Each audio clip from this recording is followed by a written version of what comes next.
ఎందుకంటే ఈ మున్సిపాలిటీకి కావాల్సిన హాస్పిటల్ గాని, డయాలసిస్ సెంటర్ గాని, అలాగే ఆనందధామం లాంటి ఎలక్ట్రిక్ డివిజన్ గాని, పార్కులు గాని, రోడ్లు గాని, డ్రైన్లు గాని, హౌసింగ్ గాని అన్ని చేసింది జగనన్న నాయకత్వంలో మేము.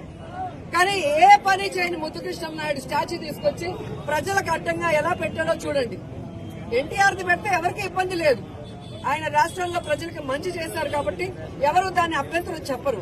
కానీ ముద్దుకృష్ణ నాయుడు అనే వ్యక్తి ఈ నియోజకవర్గానికి గాని, పుత్తూరులో గాని లేదా స్టేట్ లో గాని చేసిన అభివృద్ధి ఏమీ లేదు.